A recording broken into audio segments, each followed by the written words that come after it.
Alors bonjour à tous, je vais, comme il m'a été demandé, vous faire un tuto pour la réalisation des bas de ligne tressés que personnellement j'utilise non pas dans tous les cas dans toutes les techniques de pêche à la mouche, mais dans une grande partie des techniques de pêche à la mouche que je pratique, particulièrement je pense aux petits ruisseaux et puis aux rivières en général et même sur les grands lacs, pour pêcher par exemple les cyprinidés.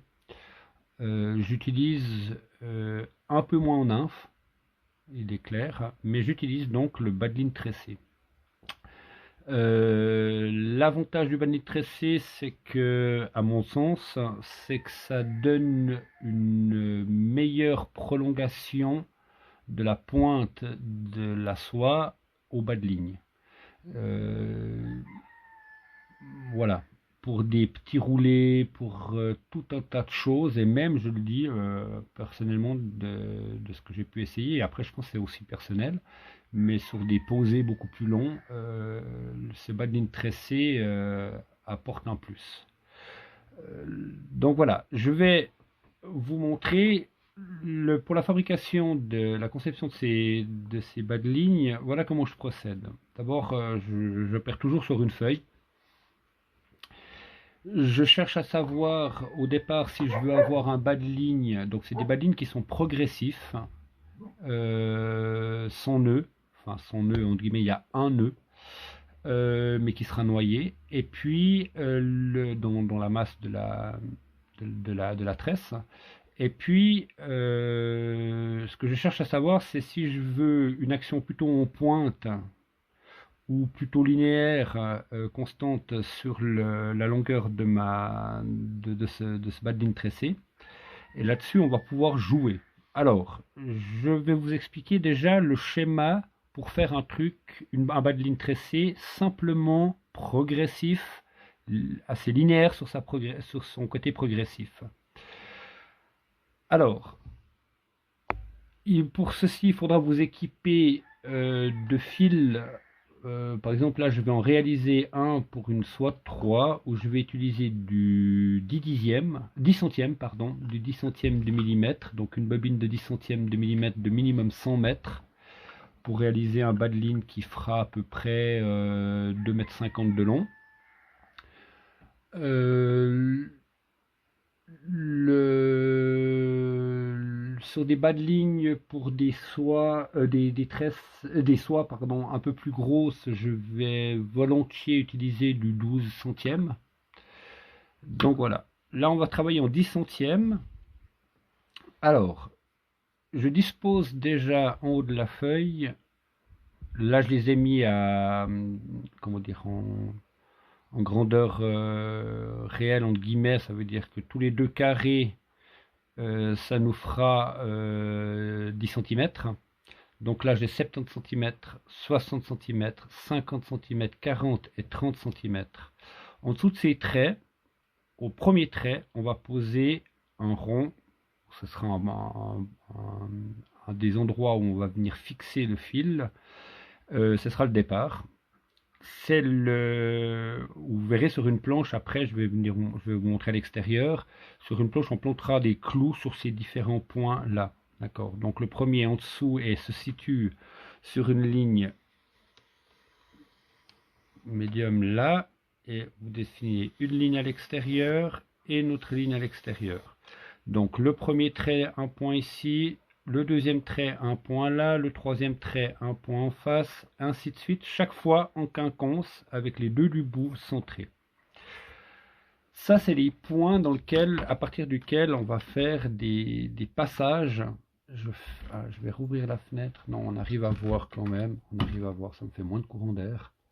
Il fait beau, mais il fait cru. Donc, en chacun de ces points, maintenant, on va passer le fil entre ces points-là. Alors, en partant d'ici, on va attacher le fil sur ce point de départ.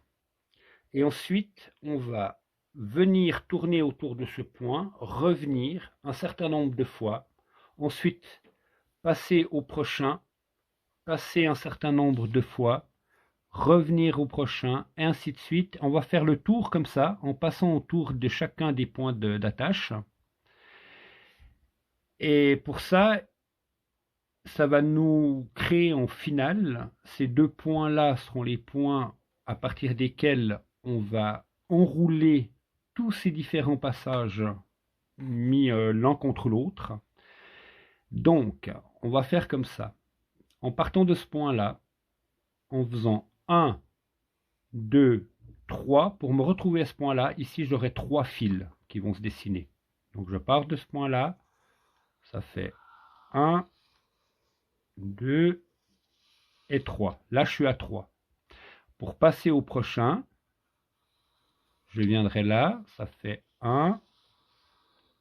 À chaque fois que l'on va passer, on passera entre les fils de l'autre pour que ces boucles au fait se tiennent l'une à l'autre. Je vous le montrerai dans l'exemple dehors.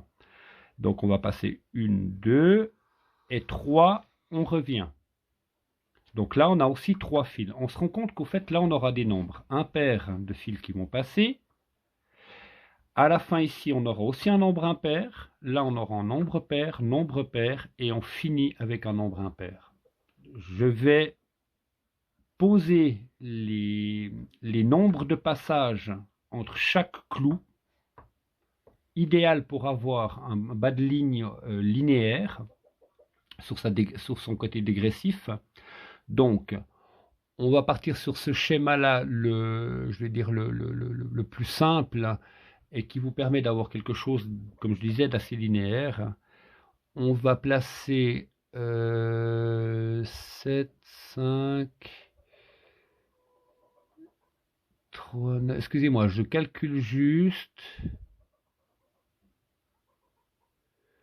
3. Alors, on va faire comme ça, pour qu'il soit assez linéaire. On peut faire 9 passages ici, 7 fils ici. Ici, on aura, je veux juste que je me représente, ça fait 1, 2, 3, donc ça fera 3 fils ici. Ici, on aura 2 fils entre ces deux clous. Et entre ces deux clous-là, on va venir à 6 fils. Et entre ces clous-là, parce qu'en fait là, on va venir comme ça, on va faire 1, 2, 3, on va faire 9 passages. Ça veut dire 8 jusque là, mais comme on va revenir un petit peu là pour faire une attache finale, vous voyez, ça fera un début de 9e tour. Donc on fait en gros, quand on va maintenant répondre tout ça entre ces deux points, donc là on aura des fils qui passeront tout autour de ça. On prend ces deux-là pour les torsader. À ce moment-là vont venir se superposer les nombres de passages de fils l'un contre l'autre. Mais si vous remarquez, les points d'attache seront jamais en face de l'un ou de l'autre. Ce qui fait que au niveau de cette ligne-là, on aura 18 fils. Jusque-là, on aura 9 plus 7, on aura 16 fils. Jusque-là, on aura 7 plus 6. Donc vous voyez qu'au fait, ainsi de suite, on va devenir sur une chose, sur un bas de ligne qui est dégressif. Là, je pourrais monter par exemple le chiffre et le mettre à, imaginons, je ne sais pas, 11 ou 13. Il faudra que ici, je sois un petit peu plus bas. Ici, on aura toujours, pour ainsi dire, on pourrait l'avoir plus gros, hein, ça veut dire qu'on pourrait doubler, mettre 6 et 4. Mais généralement, moi j'ai l'habitude de finir assez fin pour avoir juste une pointe à rajouter. Une pointe généralement qui varie entre 40 cm, je dirais, et 1 mètre, tout au plus. Je vais finir assez fin là au bout. Donc voilà. Voilà, ça c'est pour la partie théorique. C'est pas simple, mais à expliquer.